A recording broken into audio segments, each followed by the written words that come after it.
শুরু করছি আল্লাহর নামে, যিনি পরম করুণাময়, অতি দয়ালু। মিশরে যে ব্যক্তি তাকে ক্রয় করল, সে তার স্ত্রীকে বলল, একে সম্মানে রাখো। সম্ভবত সে আমাদের কাছে আসবে, অথবা আমরা তাকে পুত্ররূপে গ্রহণ করে নেব। এমনিভাবে আমি ইউসুফকে এদেশে প্রতিষ্ঠিত করলাম, এবং এর জন্য যে তাকে বাকাদির পূর্ণ মর্ম অনুধাবনের পদ্ধতি বিষয়ে শিক্ষা দেই। আল্লাহ নিজ কাজে প্রবল থাকেন, কিন্তু অধিকাংশ লোক তা জানে না। যখন সে পূর্ণ যৌবনে পৌঁছে গেল, তখন তাকে প্রজ্ঞা ও বুৎপত্তি দান করলাম। এমনইভাবে আমি সৎকর্মপরায়ণদেরকে প্রতিদান দেই। আর সে যে মহিলার ঘরে ছিল, ওই মহিলা তাকে ফুসলাতে লাগলো এবং দরজাসমূহ বন্ধ করে দিল। সে মহিলা বলল, শুনো, তোমাকে বলছি, এদিকে আসো। সে বলল, আল্লাহ রক্ষা করুন, তোমার স্বামী আমার মালিক। তিনি আমাকে সযত্নে থাকতে দিয়েছেন। নিশ্চয় সীমা লঙ্ঘনকারীগণ সফল হয় না।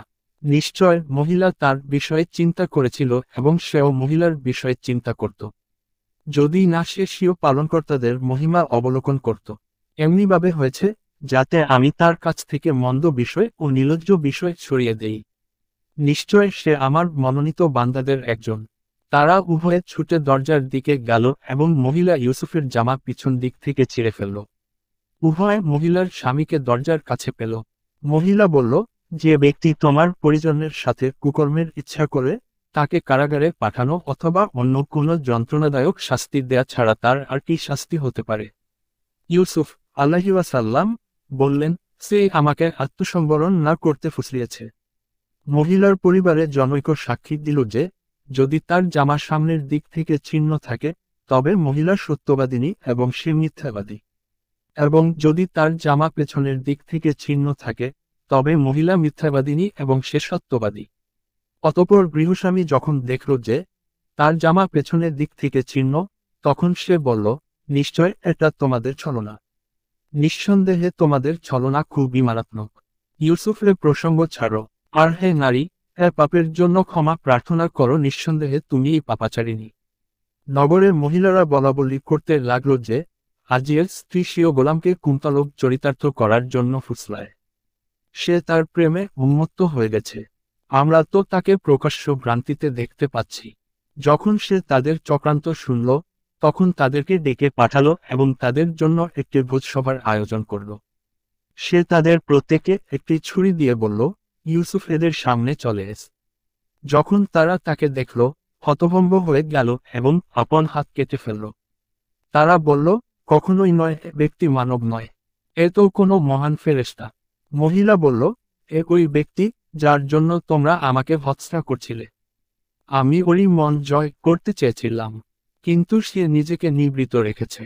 আর আমি যা আদেশ দেই, সে যদি তা না করে, তবে অবশ্যই সে কারাগারে প্রেরিত হবে এবং লাঞ্ছিত হবে।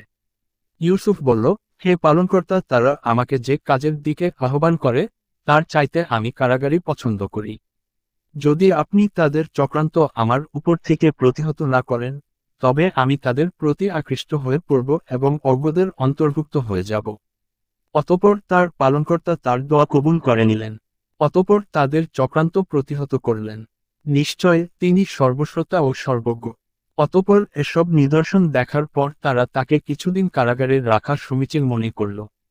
তার সাথে কারাগারে দুজন যুবক প্রবেশ করল। তাদের একজন বলল, আমি স্বপ্নে দেখলাম যে আমি মদ নিংড়াচ্ছি। অপরজন বলল, আমি দেখলাম যে নিজ মাথায় রুটি বহন করছি, তা থেকে পাখি ঠুকরিয়ে খাচ্ছে। আমাদেরকে এর ব্যাখ্যা বলুন, আমরা আপনাকে সৎকর্মশীল দেখতে পাচ্ছি। তিনি বললেন, তোমাদেরকে প্রত্যহ যে খাদ্য দেয়া হয়, তা তোমাদের কাছে আসার আগেই আমি তার ব্যাখ্যা বলে দেব। এই জ্ঞান আমার পালনকর্তা আমাকে শিক্ষা দিয়েছেন। আমি ওইসব লোকের ধর্ম পরিত্যাগ করেছি যারা আল্লাহর প্রতি বিশ্বাস স্থাপন করে না এবং পরকালে অবিশ্বাসী।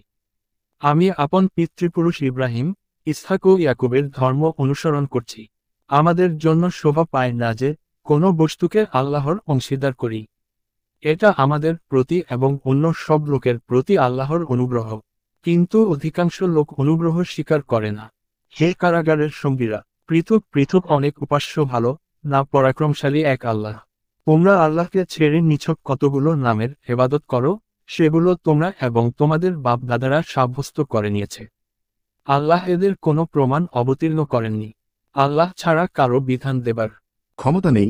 তিনি আদেশ দিয়েছেন যে তিনি ব্যতীত অন্য কারো ইবাদত করো না। এটাই সরল পথ, কিন্তু অধিকাংশ লোক তা জানে না।